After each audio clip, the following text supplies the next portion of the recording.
الحمد لله وحده والصلاة والسلام على من لا نبي بعده ولا رسول بعده ولا أمة بعد أمته أرسله الله بالحق بشيرا ونذيرا وداعيا إلى الله بإذنه وسراجا منيرا.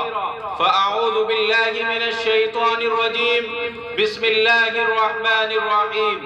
لقد من الله على المؤمنين إذ بعث فيهم رسولا. صدق الله العظيم. حضور آئے تو سر آفرینش پا گئی دنیا. حضور آئے تو سر آفرینش پا گئی دنیا.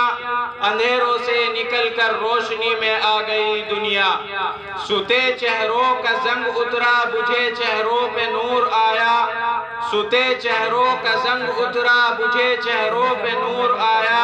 حضور آئے تو انسانوں کو جینے کا شعور آیا. اے جنت تجھ میں حور و قصور رہتے ہیں. اے جنت تجھ میں حور و قصور رہتے ہیں. میں نے مانا ضرور رہتے ہیں. آ میرے دل کا طواف کر جنت کے میرے دل میں حضور رہتے ہیں صلی اللہ علیہ وسلم. حاضرین مجلس اور میرے مشفق و مربی اساتذہ کرام اور عزیز ساتھیوں، آج میں پہلی مرتبہ آپ حضرات کے سامنے گفتگو کرنے کی سعادت کر رہا ہوں. دعا کریں کہ رب ذوالجلال میرے اور آپ کے یہاں ایک ساتھ جمع ہونے کو قبول فرمائے. میرے عزیز ساتھیوں، آج میں اپنی گفتگو کی ابتدا اس جملے سے کرنا چاہتا ہوں کہ اللہ تبارک و تعالی نے ہر امت کو ایک نبی عطا کیا. اللہ رب العزت نے ہر امت کے اندر اپنا ایک نبی بھیجا، چاہے وہ امت آدم ہو، امت شیش ہو، امت ادریس ہو، امت لوط ہو، امت یوسف ہو، امت ایوب ہو، امت یونس ہو، امت موسیٰ ہو، امت عیسیٰ ہو.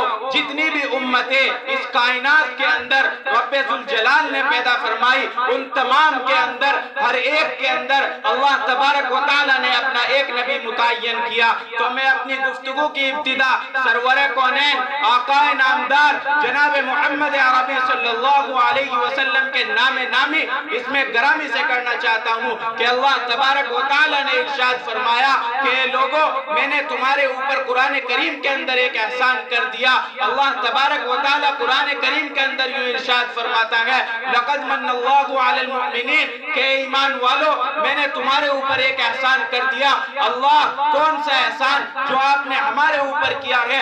آپ کے احسان تو ہمارے اوپر اتنے ہیں کہ ہم گنتے گنتے تھک جائیں، مر جائیں، مٹ جائیں، چور چور ہو جائیں، ریزہ ریزہ ہو جائیں، کہ ایمبولیشن کا نظام بولڈ ہو جائے، لیکن ہم آپ کا اور آپ کے احسانوں کا شمار نہیں کر سکتے ہیں.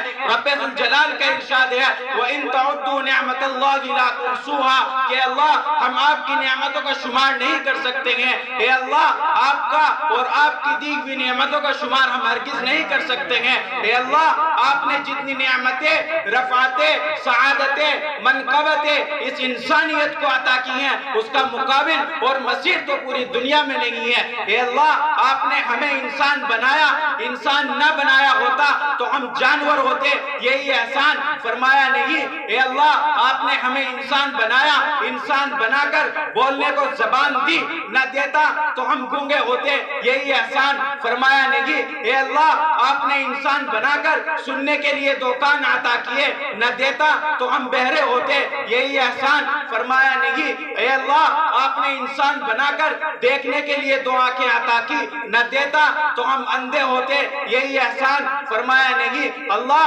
آپ نے انسان بنا کر سوچنے کے لیے عقل عطا کی، نہ دیتا تو ہم پاگل اور دیوانے ہوتے، مجنوں ہوتے، یہی احسان فرمایا نہیں. اللہ پھر کون سا احسان جو آپ ہم پر جتلا رہیں گے؟ اے اللہ آپ نے اس پوری کائنات کے اندر تمام مخلوق کے اندر انسانوں کو سب سے افضل بنایا، یہی احسان فرمایا نہیں. اللہ تبارک و تعالیٰ کا ارشاد ہے کہ لوگوں اے میرے نبی کی امت کے لوگوں سنو اور کان کھول کر کے سنو کہ میں نے اس پوری کائنات کے اندر تمہیں سب کچھ عطا کیا لیکن میں نے تمہارے اوپر کوئی احسان نہیں کیا. لیکن جناب محمد عربی صلی اللہ علیہ وسلم کی ذات اقدس کو دے کر میں نے تمہارے اوپر ایک احسان کر دیا. اور اللہ تبارک و تعالیٰ قرآن کریم کے اندر یہ ارشاد فرماتا ہے لقد من اللہ علی المؤمنین اذ بعث فیہم رسولا، چونکہ پوری کائنات کا خلاصہ ہے، جو روح کائنات، آلہ کائنات، شارع کائنات، جارع کائنات، ہاں جو مقصود کائنات ہے وہ نبی تمہیں دے دیا، وہ پیغمبر تمہیں عطا کر دیا، جس نبی کو دوسرے نبی مانتے رہ گئے، جس نبی کی امت میں آنے کے لیے دوسرے نبی دعا کرتے رہ گئے، اللہ رب العزت کا ارشاد ہے کہ میں نے تمہارے اوپر ایک احسان کر دیا، اور اس نبی محمد عربی صلی اللہ علیہ وسلم کی ذات اقدس کے اندر اس نبی کی امت کے اندر تم کو پیدا کر دیا، اور وہ پیغمبر کہ جس کے بارے میں کہتا ہوں اس کی رسالت، اس کی صورت، اس کی سیرت، اس کی عظمت، اس نبی کا تقدس، ناموس، رسالت، شریعت، شجاعت، عظمت، اس کا جلال، اس کا جمال، اس کے اقوال، اس کے افعال اور اس کے کردار کو بیان کرنا میرے جیسے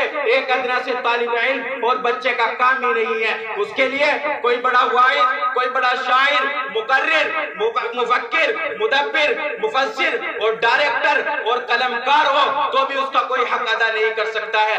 جس طرح کسی شاعر نے حضور اکرم صلی اللہ علیہ وسلم کی شان میں 40,000 اشعار لکھے، اور 40,000 اشعار لکھنے کے بعد اس نے جو اپنا آخری شعر لکھا تو اس نے اپنے پورے آخری شعر میں اپنے پورے کلام کی روح ڈال دی، اور اس شاعر نے لکھا کہ میں نے تمام عمر نبی علیہ السلام کی تعریف کی، میں نے اپنی پوری زندگی نبی علیہ السلام کے لیے اشعار لکھے، لیکن آخر میں یہ شعر لکھ کر اعتراف فقط کر رہا ہوں کہ لگی ہے فکر رسا مدح باقی ہے، کہ میرے دماغ کی رسائی ختم ہو گئی، میری طاقت اور جرأت ختم ہو گئی، لگی ہے فکر رسا مدح باقی ہے، عرم ہے آب ربا مدح باقی ہے، وقت تمام ہوا مدح باقی ہے، تمام عمر لکھا مدح باقی ہے۔ تو اس نبی کی سیرت، عظمت اور اس کی عزت میرے جیسے ایک ادنا سے طالب علم اور بچے کا کام ہی نہیں ہے۔ اس نبی کا مقام میرے جیسا ایک طفل مکتب کیا بیان کرے گا؟ قلت وقت کی بنا پر بس میں اتنا ہی کہوں گا،